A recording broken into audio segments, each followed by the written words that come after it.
AMT's 1961 Ford Ranchero Custom. Coming up next on Monster Hobbies, what's in the box? What's in the box? What's in the box? What's in this box? What's in the box? Hello once again, model kit fans. Welcome back to another great Monster Hobbies What's in the Box edition as we unbox this 1997 re-release edition of the 1961 Ford Ranchero Custom.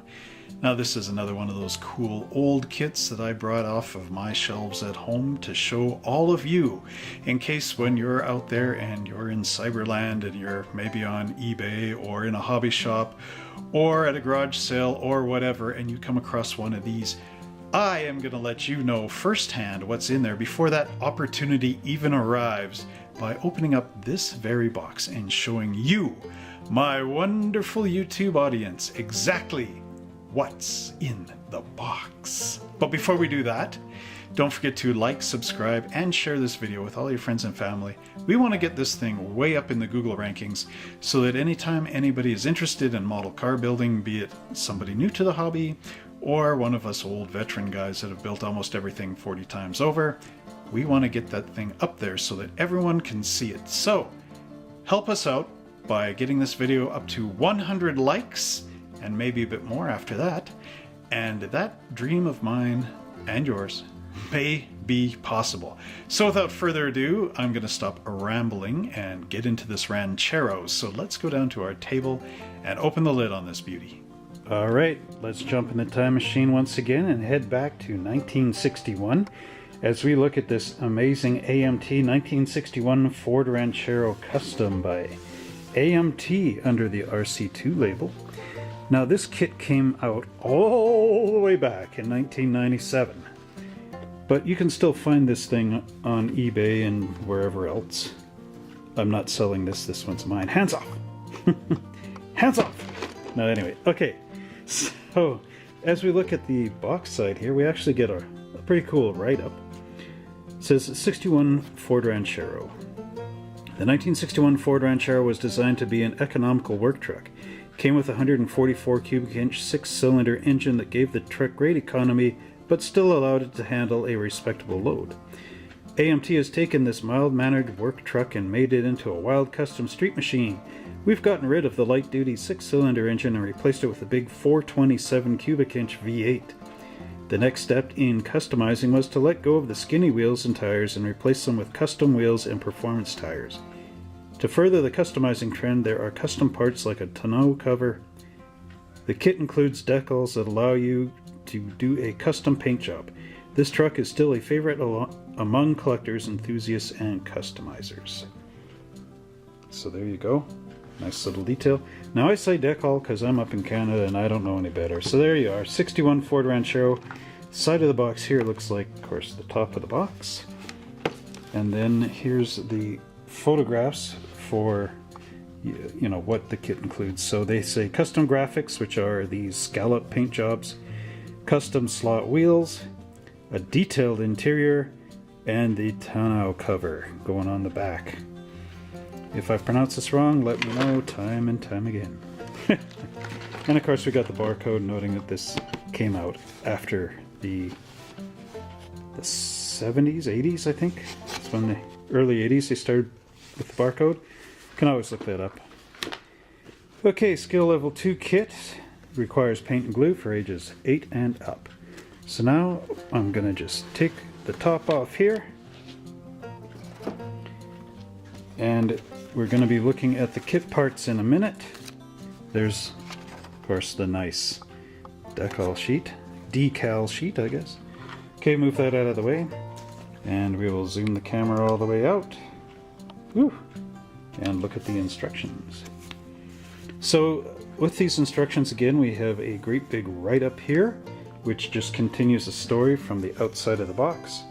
So I'll try to hold this here. You guys listen along and maybe you can read, I don't know. I mean, I know you can read, but you know, with me holding it in front of the camera is what I'm saying. Okay, the 61 Ranchero just might rank as the most economical no-frills utility car pickup of all time. Based on Ford's original compact, the Falcon, which debuted in the 1960 model year, The Ranchero came standard with a 84 and 85 horse 144 cubic. Sorry, let's try that again. The Ranchero came standard with an 85 horse 144 cube straight 6, which according to original Ford ads was capable of 38.3 miles per gallon. The Ranchero's high performance upgrade was the 101 horse 170 cubic inch 6, which equipped with either the standard 3-speed stick or optional 2-speed Ford-O-Matic, was hard-pressed to get the Ranchero to 60 miles per hour in less than 20 seconds. Performance was not the Falcon's appeal in 1961. Economy cars from the Big Three were hot. The horsepower race had begun in the 1950s, slowed down at the end of the decade, and for a few years miles per gallon were in vogue. With a Ranchero, a buyer could have his economy and haul things around courtesy of a 6-foot box with 31.5 cubic feet of load space, all for the retail price of only $1,887, brand new. For the many of these reasons, this unique vehicle of 1961 is still popular today. For those who want something a little less practical, this version of the compact Ranchero gets a 70s street machine transformation. Our customized cargo carrier features a potent engine swap. The original Economy 6 gets the Deep 6 in favor of a monster 427 Chevy V8 rat motor. Down where the rubber meets the road, gleaming custom hubs wearing oversized tires replace the stock roller skate wheels. The result, a powerhouse pickup that belongs in your model collection. Enjoy your highly detailed 125th model of the first compact car-based pickup with an eye-catching rubber-burning twist. I will, and I'll get rid of this camera strap out of our vision. But it's funny they used a 427 Chevy V8 when there was a ton of great Ford 426, 427, 428, and 429 cubic inch motors. Or was the 426 not a Ford motor? But anyway, I know there was a 789. Okay, so enough of that. We start off with our engine. And it says the color scheme outlined in these instructions is for reference only as intended to complement the decal color choices provided. This version of the famous Ford Ranchero is truly a custom vehicle. Paint your kit as indicated or feel free to be creative as you would like with your own color scheme. Okay, anyway. So we got air cleaner carburetor, the fuel intake manifold, right and left engine block and oil pan, front cover, cylinder heads, and valve covers. Interesting. Gold, red, red, cylinder heads flat black. Why wouldn't they be painted red with the rest of the engine? Yeah, I don't know. Okay, so then your starter and your belts, fan belts, and of course the engine with the headers over here. Now this is an older kit, so the undercarriage is a complete single chassis. Hang on, that's step 6. Okay, so step... Interesting. Starts at step 2, then goes to step 3. So what was step 1? Okay, so interior is step number 3.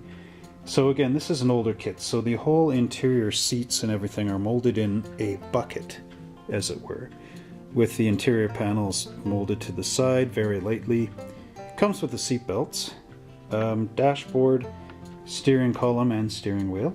It says remove the column mounted shifter if you are using the optional stick shift, which is right there.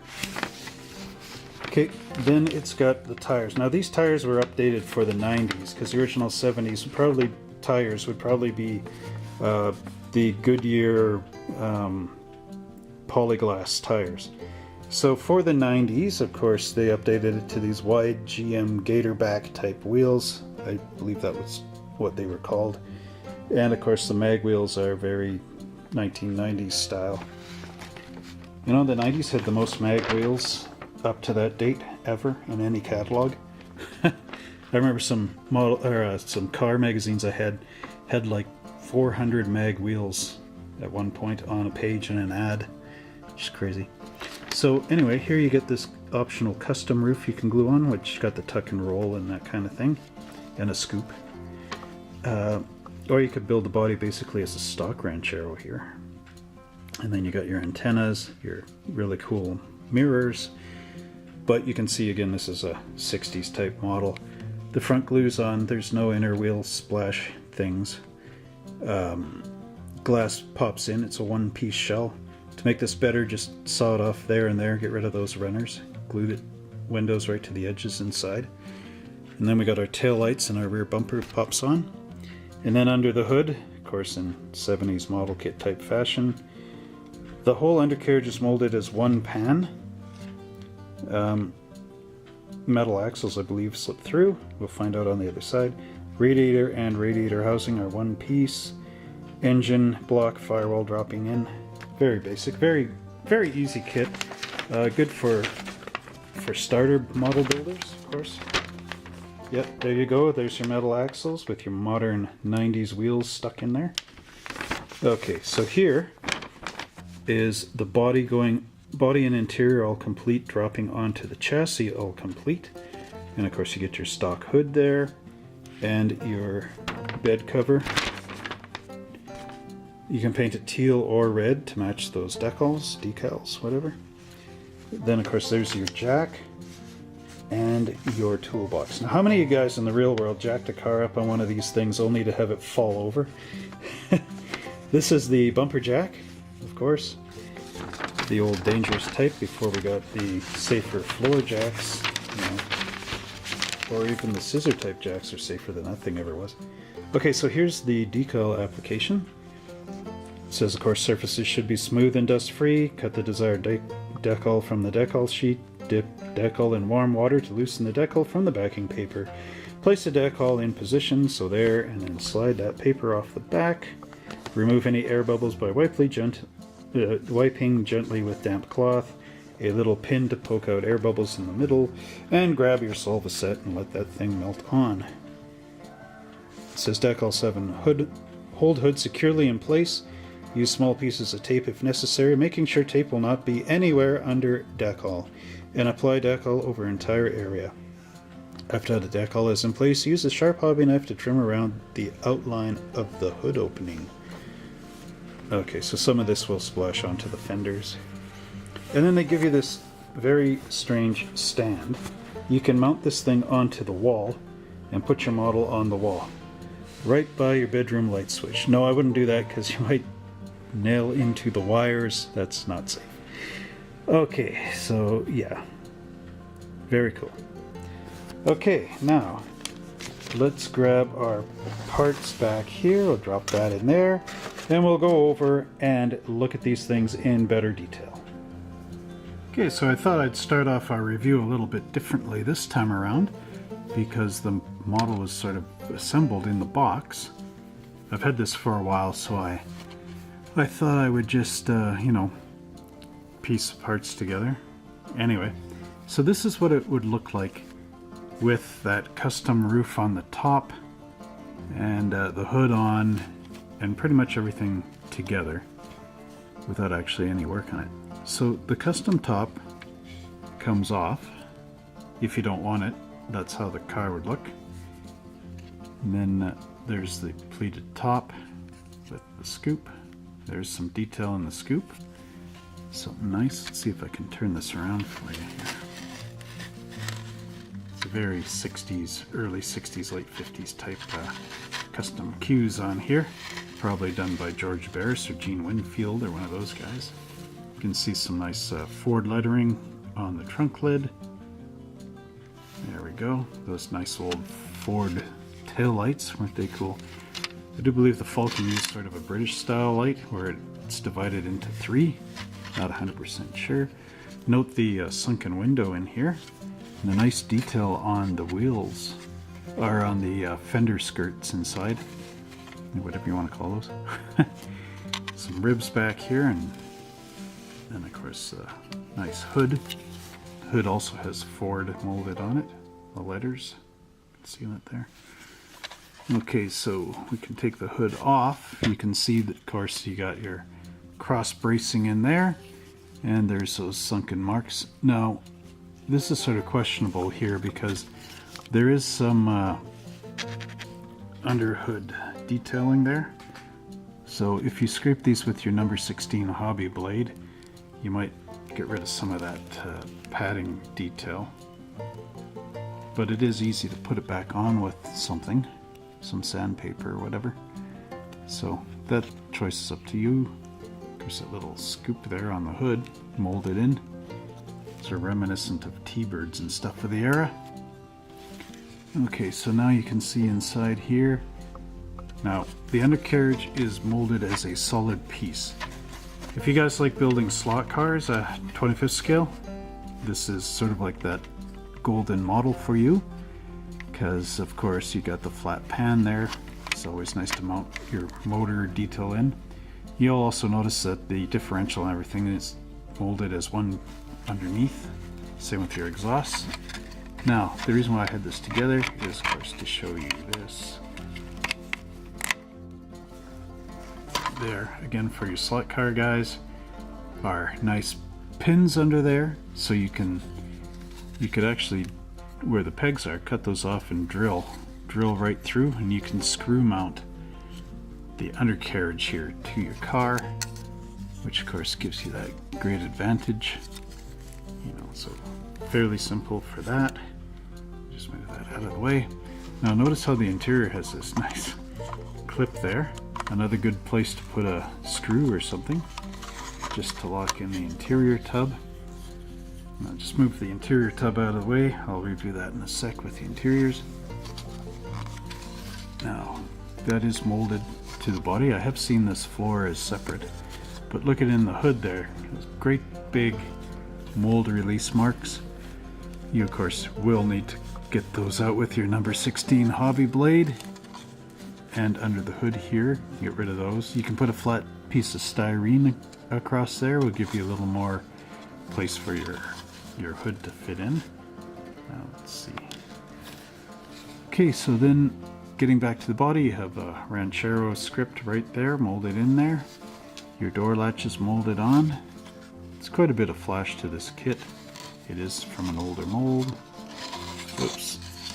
And of course your Ford across the back. There is a gas cap back here on this one side only, on the driver's side, but fairly simplistic, but again, very cool model.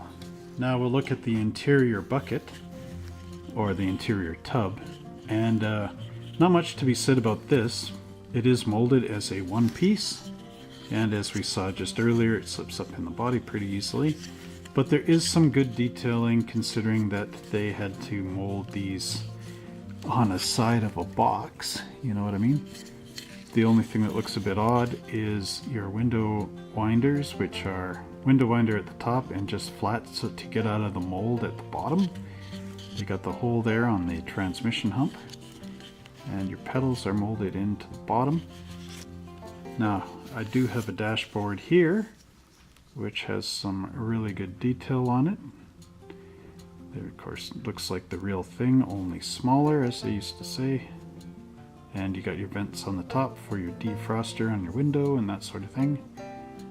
And all the push button stuff. Now this, once you get it painted, we'll just drop in there, glue in. So again, really simple. Steering wheel and steering column will go through that loop in the bottom. And that's about it. And of course, speaking of the steering wheel, here is the stock wheel. Very much like the Thunderbirds and that of the era. There is quite a bit of flash on this, so I'm gonna have to get in there with a small hobby knife. So next up, our sprue tree here is the engine block, the big Chevy motor. So we've got a right and a left hand side transmission, and there's the shifting linkages up in there. Of course, you need some rods coming out to the steering column. There's our cylinder head. I have the other one here, fell off the parts tree. There's some good detail. Oil pan, it's got a hole in the side of the oil pan for the axle to go through. There's our intake manifold and our starter motor and our two exhaust manifolds, the distributor and our fan belt with the alternator, the GM Delco type, right on there. And next up we have our exhaust pipes, the radiator housing and radiator, the steering column, and our firewall. And if I just bring this up to the camera a little bit, you can tell there's a lot of these mold marks. There, and there. The back of the steering column into the exhaust pipes. So you're gonna have to fill these on the exhaust pipes and then sand them down and recontour it. And there is on the back side here a nice radiator detail, sort of the mesh and grill of it, but the back of the firewall is very plain. Whatever. And I'm sure this big hole in the firewall here is actually like a little thing like this on the Ford 6-cylinders. But of course you need to cut it bigger to accommodate that big Chevy V8.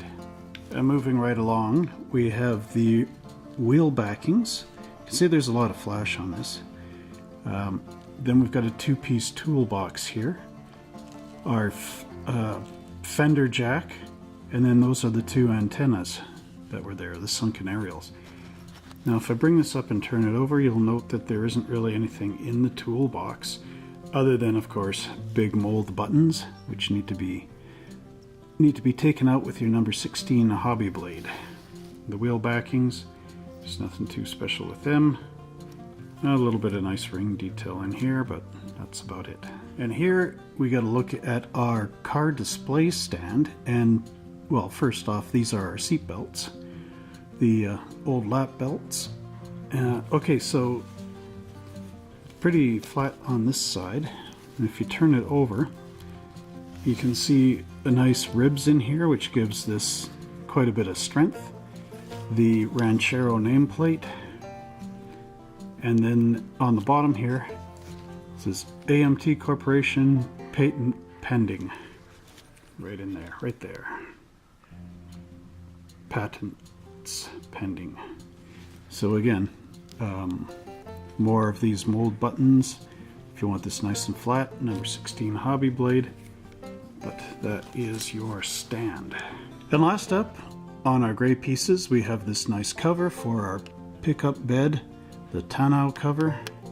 It does have all the little buttons molded in, but there is a bit of flash and whatever, especially along this edge, which is really paper thin, and it's very easy to nick it. So just so you know. And of course we've got these two holes here. I'm not quite sure why they were molded in. At least they don't go through. But it might be good just to give it a quick wipe with some filler and then sand it down so it's nice and flat. It does feel like there's a little bit of detail under here for like a fabric feel to it, but I don't know, it could just be sort of just what it was molded on. It sort of almost feels like it's from the tool itself, so the metal die, you know. Anyway. Next we have our chrome tree, which of course gives us this nice grille with the molded in headlights. Now you can get some flat black and thin it down with a lot of thinner, the enamels, and give this nice grille a wash by, of course, painting in and then wiping off with a rag. And then the headlights you can put a little bit of Tamiya clear over the top. Maybe even tint it with a little drop of yellow or blue. Okay, there's two chrome-plated antennas, these nice 1990s style wheels. There's the gear shift lever for the floor shift, the rear tail lights, the bumper, rear bumper of course, the two mirrors, the air cleaner, the big Chevy valve covers, the alternator, the carburetor, and of course the timing chain cover and water pump. Here's the glass components for our kit. It just consists of the windshield and the back glass molded as a one piece. which is a very popular way to mold glass back in the 60s and 70s when this kit came into production. If you got your hobby saw, you can carefully saw off here and here and here and here just to get rid of this. This doesn't even connect up here. But get rid of this from seeing it up when you flip the car over and look through the windows. The headlights and taillights, of course, were molded in chrome, so that's why you got it there. The tires provided in this kit are Goodyear Eagle GS-Cs. These originally came with Corvette kits, and then the wheels in the 90s and that sort of crept into other model kits from AMT. They're a pretty good tire. They're wide, and they've got that directional tread to them, where all the tread lines are going up this way or whatever together. So you got to make sure that you have them rotated right on the car. So there's a left-hand side and a right-hand side. Usually, if you look really carefully along the tire edge, there's an arrow which will point in the direction. So on the left-hand side, you're going to have them one way, and on the right-hand side, you're going to turn them around and have them the other way. The letters are raised, so it's very easy to paint them using either white or yellow. If you want like a NASCAR look, use your yellow. But those are the tires you get.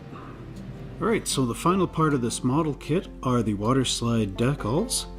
And here, as you can see, you get a choice between these red scallops or these teal scallops. And of course we get two sets of license plates, the orange 1961 Ranchero New York State license plates, and then of course Maryland with the white and the sort of teal blue Ranchero license plates. Now I want to show you guys something cool.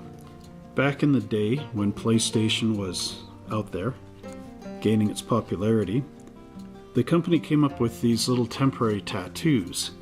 Now I happen to have 4 of these things. Whoops. Reaching in front of the lens. I happen to have 4 of them.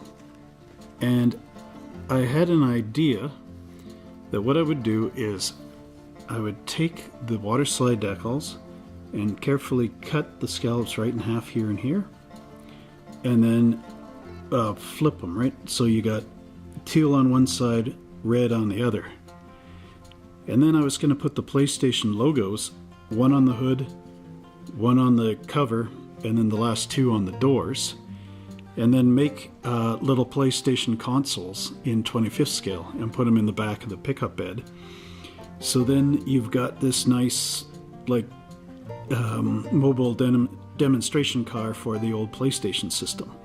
So if you guys are out there and you find these temporary tattoos, they are easy to apply. You just put them in position where you want them and then get the whole thing wet. Leave a wet rag on them for about 5 minutes and then peel off the backing paper, and it should leave the image right there. So if you're resourceful out there, you can customize your model in any way you see fit, and I just figured this would be a cool one. So what sort of cool things do you do? Leave it in the comments below. And that will conclude our review of the 1961 Ford Ranchero Custom. Well, thank you once again for tuning in to another great unboxing for our 1961 Ford Ranchero. And hey, maybe one of these days I will get around to building it as the PlayStation car. PlayStation! Anyway, that would be really cool with those old temporary tattoos I got from way back in the day, which is really cool because the tattoos in here are actually from PlayStation number 1, which I have one of those at home too. You can play Warhammer on it. Shadows of the Horned Rat. Anyway, that's a cool game. I also have some old driving games there too. But of course I'm one of Generation X who had all the video games, the first generation in history to actually be able to play video games, even if those were our old Atari stuff. Remember those guys? Yeah, that was great. Anyway, don't forget to like, subscribe, and share this video, this specific video, with all your friends and family. And of course, click the notification bell because next week we will be looking at another car, and I want you personally to be the first person to actually see that video The only way to do that, of course, is to pound on that bell so that when it comes up, it'll be in your feed, your YouTube video feed, when I do that video. So again, let's get this thing up to 100 likes. And until next week, you can always play your PlayStation in this awesome Ranchero.